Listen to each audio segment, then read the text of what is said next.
Hey guys, it's Drummond. Welcome back to my channel. If you haven't already, make sure you click the subscribe button and turn on that notification bell so you know whenever I post new videos. So today's video is going to be about the drama in the LGBT community. And honestly, it comes in all the communities out there, but I kind of wanted to talk about the LGBT community specifically just because I'm part of that community and I have felt the wrath of the drama in our community on so many different levels.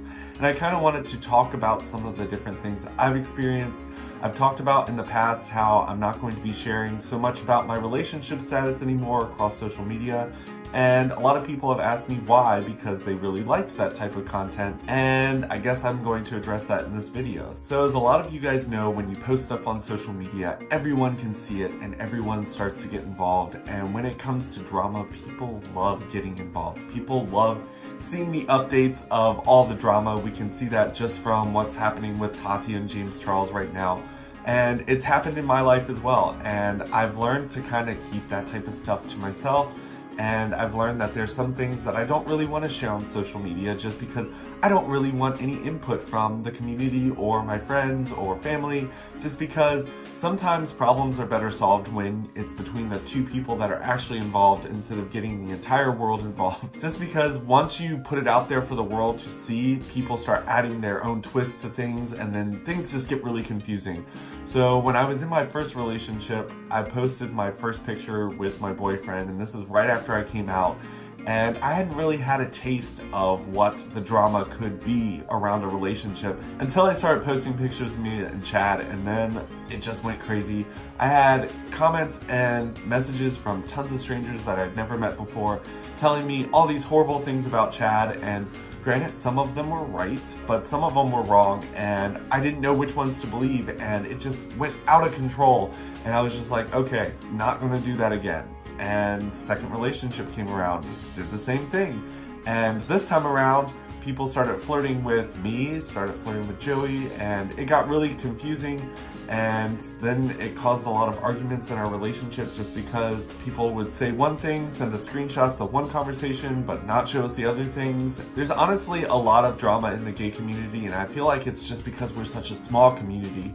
And when it comes to someone having a crush on someone and then finding out that someone else likes them, they kind of start to insert their lies into the world just so that this person doesn't end up with that person, and they don't want this person to find out about the things that they've done with this person. So the lies just go crazy, and being that we're such a small community, especially in the more rural areas that I live in, drama like that can spread so fast, and within days, the entire gay community in this area can figure something out. When it comes to lies, once you get to that many people talking about the same thing, you never know what story to believe. When I first moved back to Virginia, I actually started talking to this guy that was actually talking to multiple different guys at the same time. I was unaware because I was the type of person that I believe that everyone's a good person, but granted, that's not always true. After I kind of kicked him to the curb, I kind of met other people who had a really bad taste about me just because they knew that this person was dating him, and they're like, you should have known this. And I'm like, I honestly did not know. It was crazy because all the guys that he was dating at the same time as me were actually really awesome people, and he was just a really horrible person. It's funny because I was the person that kicked him to the curb where he kicked those people to the curb. So I guess I kind of gave him a taste of his own medicine. It was sad because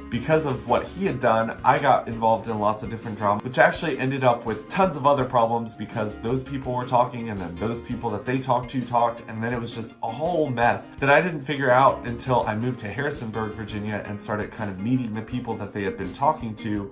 And I was just like blown away by all the things that people had said about me, and I was just like, wow, how do I set something like this straight? And there's really nothing you can do to set it straight, because at the end of the day, it's your word against theirs. One rumor that actually started to spread when I was in Harrisonburg was that I had HIV, and it actually spread so quickly that it got all the way to Lynchburg with a gay person there that was working with my mom. And he was like, oh my gosh, I'm so sorry to hear about Drummond and the fact that he's got HIV, and like my mom freaked out, and she ended up calling me, and she was just like, this is something you tell your mom. And I'm like, tell my mom what?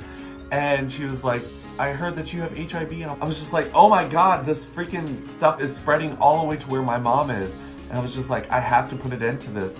So unlike all the other things that were floating around, I was just like, I've got to put this one to an end because I don't want people thinking that I have HIV when I don't. So I went and got tested and posted my results online, which I think no one should ever have to do because your HIV status should only be important between you and the person that you're having sexual intercourse with, or anyone that has come in contact with your blood, just in case like you were hurt.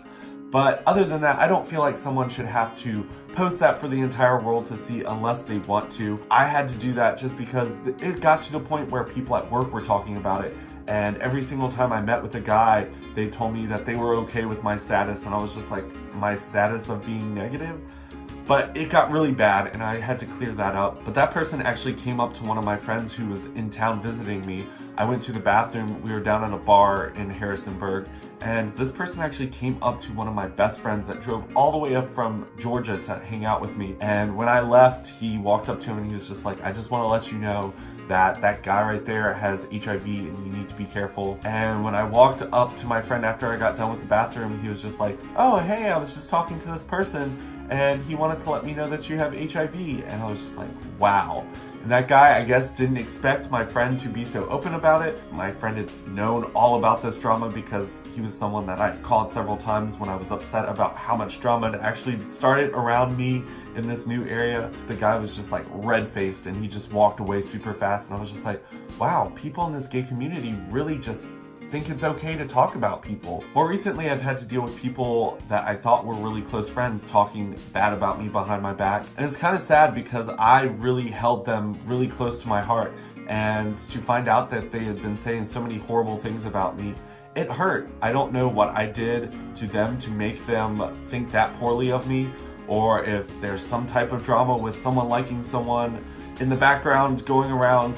I don't know what it is, but it really hurts to find out that someone that you really, really care about is talking really poorly about you. When I lived in Harrisonburg, I actually had a roommate when I first moved there, and she was actually in the house. She didn't realize that I was home. I guess when she walked past my door, because my door was open, she didn't see me in there, and she was with one of her friends, and her friend started talking about me, and she just started saying all these horrible things. And then I walked up to her like a couple days later and I was just like, hey, so I heard that you were saying this, this, and this about me. And she broke down into tears and she was just like, oh my God, I can't believe you would ever think that I would say something like this. And I'm just like, but you said it. I literally heard you say it. It kind of scares me to know that some of my friends could be saying that many horrible things about me.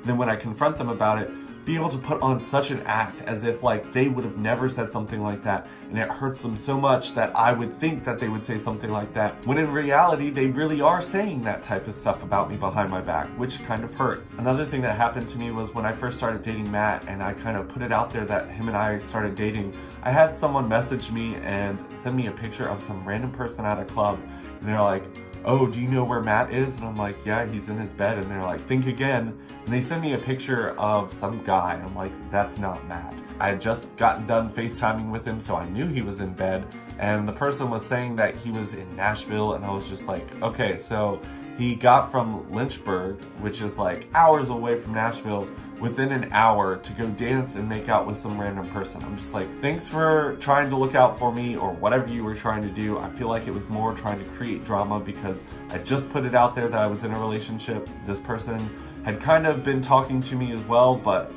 he lived in Nashville, so it wasn't going to happen. So I kind of felt like he was more just trying to stir up the pot instead of actually trying to help me out. But that's the type of thing that I'm trying to avoid. And another thing that I've dealt with is as soon as I start posting pictures of people that I'm dating, tons of people start sending them lies and drama. And honestly, I've gotten to the point where I just want to be in a relationship and be happy. I don't need the whole world to know that I'm in a relationship. I also don't need all the drama that comes along with posting my relationship all over social media. I really don't gain anything by showing the world that I'm in a relationship. Granted, I know that some people, when you're dating them, that they'd like you to show them off and they want the world to know that you're dating. But for me, I'm in a position where, because there's so many random people that follow me and there's so many different avenues where people can kind of spread and start drama, I've just realized that maybe I'll keep my relationship on the down low for at least a couple months, maybe a year or two, just because I feel like my relationship is between me and that person and my family and my close friends. and I don't really enjoy having to deal with all the drama that comes along with sharing it all over my social media platforms. Something else I've been dealing with lately is someone accusing me of being a homewrecker, which I think is ridiculously stupid. This person has one name on one social media platform and one name on another, and he messaged me on one platform telling me to look at my other platform because he sent me a message there, and he called me a homewrecker, and then he told me that I needed to stop posting things on his boyfriend's wall. And I'm just like, okay, you've got one name on here, another name on here, your pictures are from all over the place, there's no pictures of you and this person, and honestly, I'm not dealing with this type of drama. If that's the type of person that you want to be, you can do that all on your own. I don't want any part of it. But I feel like I've rambled on enough in this video, so if you guys haven't already, make sure you click the subscribe button. If you like this video, check out some of my other ones, give this one a thumbs up, and make sure you check me out on all my other social medias. I have Instagram, Facebook, Twitter, Snapchat, and I will see you guys tomorrow. Bye.